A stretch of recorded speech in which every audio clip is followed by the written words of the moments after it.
standing here today in my studio, and last week I gave you the quiz about colour.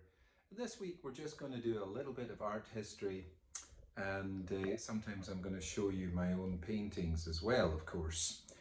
Now at this stage you've got certain things coming up. There's about 3 weeks left before the finals.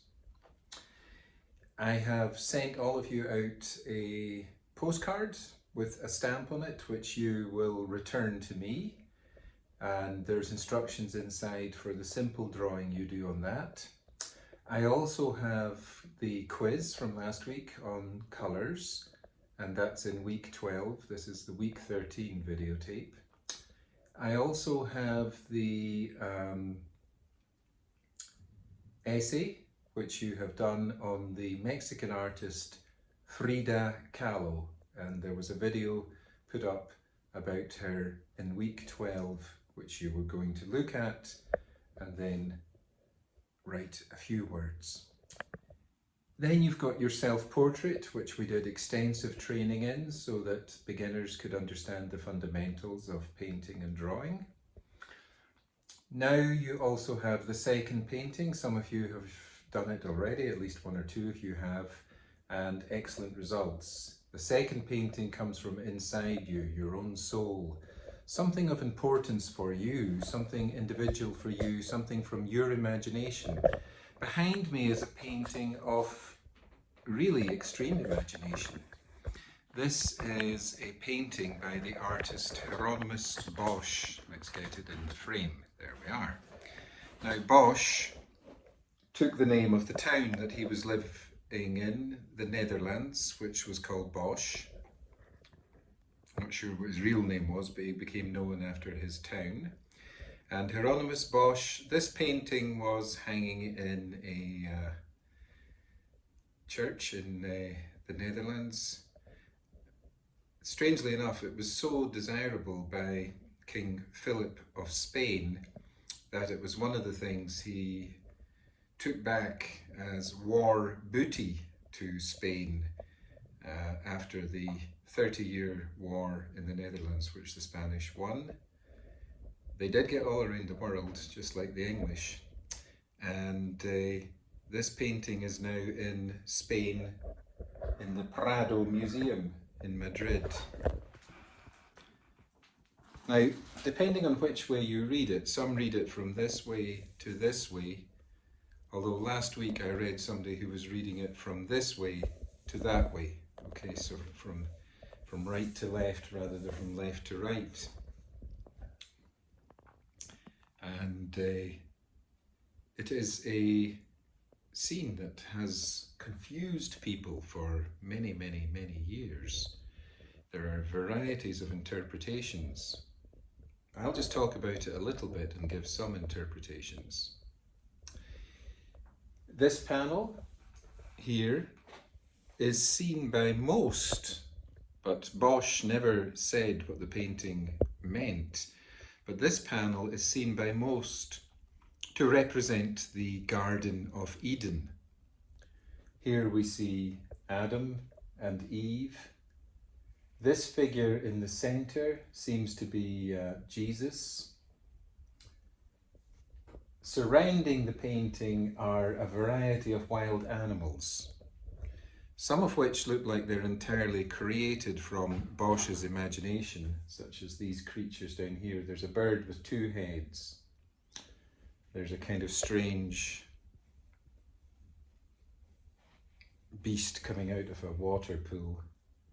And there are other things that don't look like they could have ever existed. There's a cat eating a mouse. Up here is another thing. I'll go in a bit closer later with it. Let's see if I can do it now.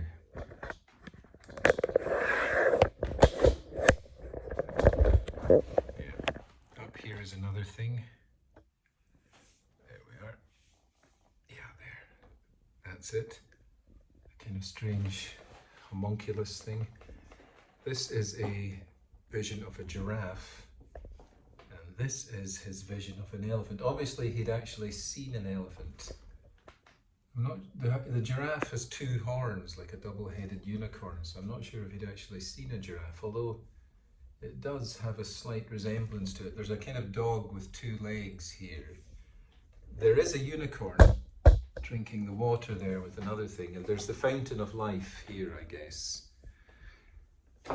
But the Spanish artist Salvador Dali, when he looked at it, he of course loved this painting. He actually said, that's him there. And if you know Salvador Dali from Catalan in Spain, he has an eye like that, and he has quite a big nose. But he's most famous for his moustache, and there is a kind of thing here. It's an animal like a snake, and it's curled round into the moustache. So Dali said that was his head. But of course Bosch would have had no knowledge of that. The central panel, which probably is what the painting's title comes from. The painting is titled The Garden of Earthly Delights. And the central panel, I think, is Bosch's vision of Earth as he saw it. It's a kind of wild,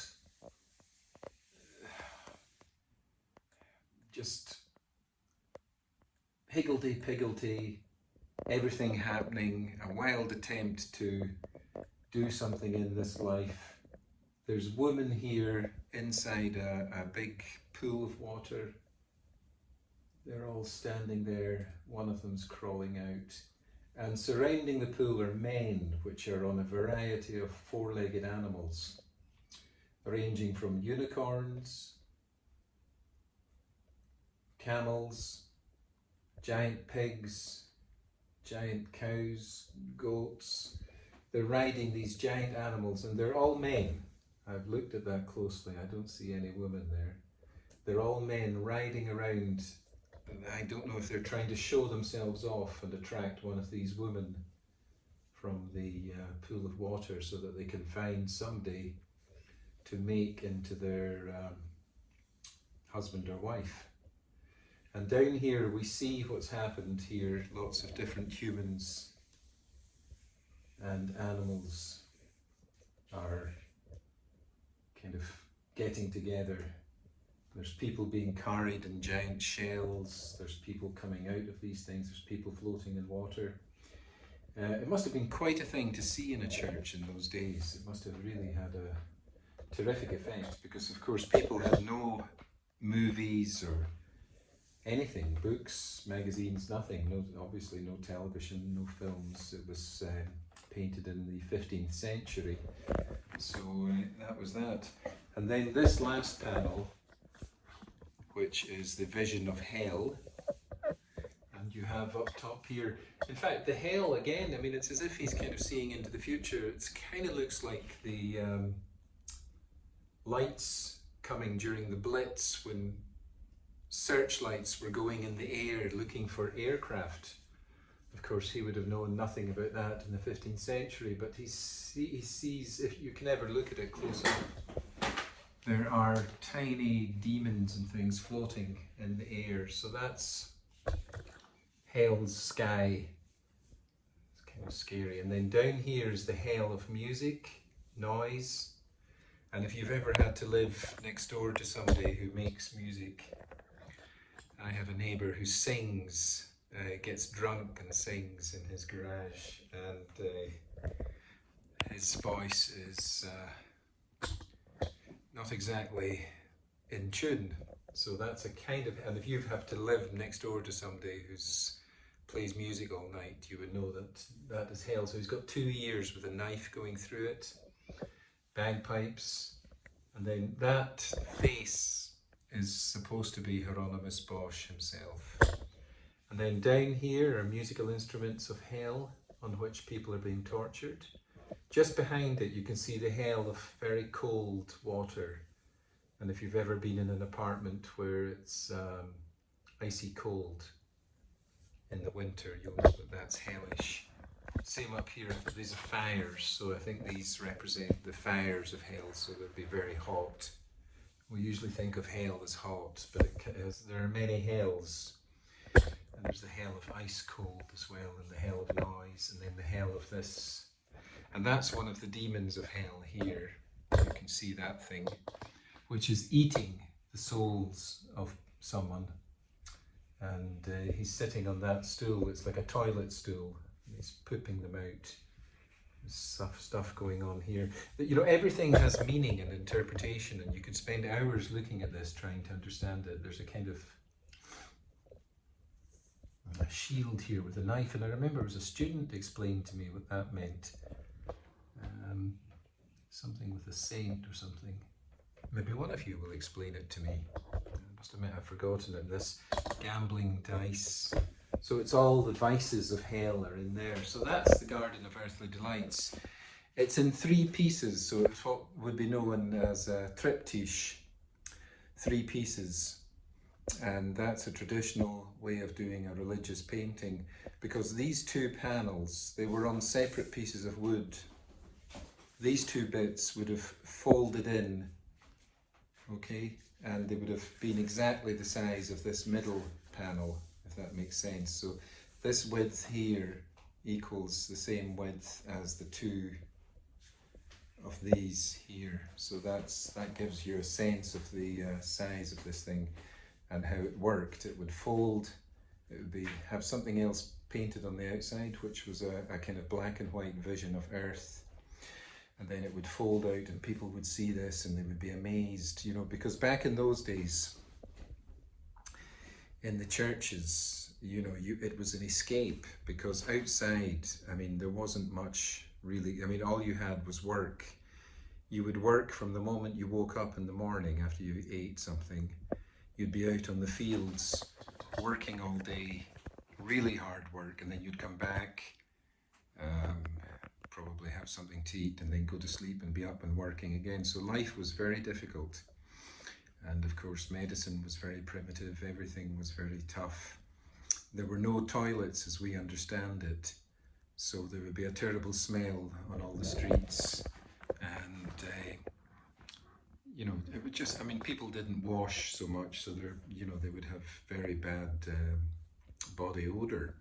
So basically, you know, people would go into a church, it would be cleaner inside there and nicer because a lot of money was spent on the churches.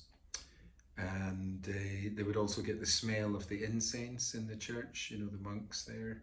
And they would see kind of paintings like this, which stuff they would never see in normal life.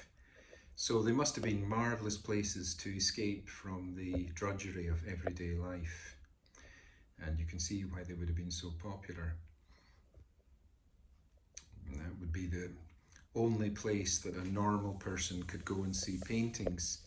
You know, of course, the kind of kings and lords and ladies could afford to buy paintings, but the ordinary person would never be able to. So the only place they could see a painting was this, because there were no reproductions. I mean, you know, you're talking about a time when there were no colour reproductions, no real magazines, nothing, you know, nothing to really look at other than nature.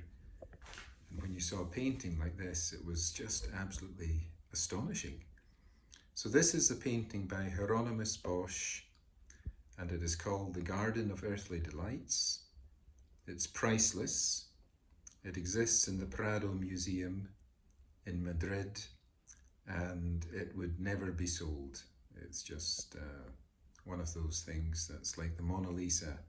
It fascinates artists. I prefer looking at it to the Mona Lisa because the Mona Lisa is nice, but there's so much more to see in this. It's just packed with lots and lots of strange details. Now, if you can Google this guy online, look up that, you can see more details on it in Google.